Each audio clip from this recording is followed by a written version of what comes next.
జనసేన అధినేత పవన్ కళ్యాణ్ మహిళల పట్ల వ్యవహరిస్తున్న తీరు చాలా ప్రమాదకరమని, పెళ్లికి ముందు ఆడవారికి మాట ఇచ్చి వారితో పిల్లలు కని 4 ఏళ్లకి ఒకసారి 5 ఏళ్లకు ఒకసారి భార్యలు మార్చి వేస్తూ ఉండడం దేనికి సంకేతమని వైఎస్ జగన్ నిలదీశారు. ఇదే విషయాన్ని ఎవరైనా అడిగితే పవన్ కళ్యాణ్ కి పూనకం వస్తుందని, ఇది అబద్ధమా, 4 పెళ్లిళ్లు చేసుకున్నది నిజం కాదా అంటూ వైఎస్ జగన్ నిలదీశారు. దత్తపుత్ర పెళ్లికి ముందు పవిత్రమైన హామీలు ఇచ్చి పిల్లలను పుట్టించి పెళ్లి కాగానే 4 ఏళ్లకు ఒకసారి 5 ఏళ్లకు ఒకసారి కార్లు మార్చేసినట్టుగా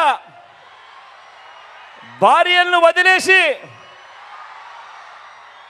ఇప్పుడు నియోజకవర్గాల్ని కూడా అలవోకగా వదిలేస్తా ఉన్నావు. ఏం మనిషివయ్యా నువ్వు అని చెప్పి ఆయనను అడిగా. అందుకే దత్తపుత్రులో కూడా ఈ మధ్య కాలంలో బీపీ బాగా కనిపిస్తూ ఉంటుంది.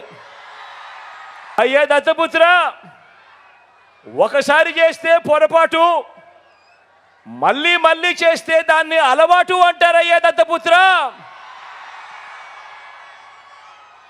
పవిత్రమైన సాంప్రదాయాన్ని నడి రోడ్డు మీదకి తీసుకురావడము, ఆడవాళ్ళ జీవితాలను చులకనగా చూపించడము ఘోరమైన తప్పు కాదా అని అడుగుతా ఉన్నాను.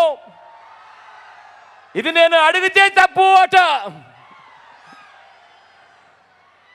నిన్ను చూసి ఇదే తప్పు ప్రతి ఒక్కరూ కూడా చేయడం మొదలు పెడితే, ఇలా 5 ఏళ్లకు ఒకసారి 4 ఏళ్లకు ఒకసారి భార్యలను మార్చడం మొదలు పెడితే అక్క చెల్లెమ్మలు బ్రతుకులేం కావాలి అని కనీసం ఆలోచన కూడా చేయని ఈ పెద్ద మనిషిని నువ్వు చేస్తా ఉన్నది తప్పు కదయ్యా అని అంటే చాలు, ఆ పెద్ద మనిషిలో కూడా బీపీ విపరీతంగా పెరిగిపోతుంది. ఇలా ఊగిపోతూ ఉంటాడు. చేతులు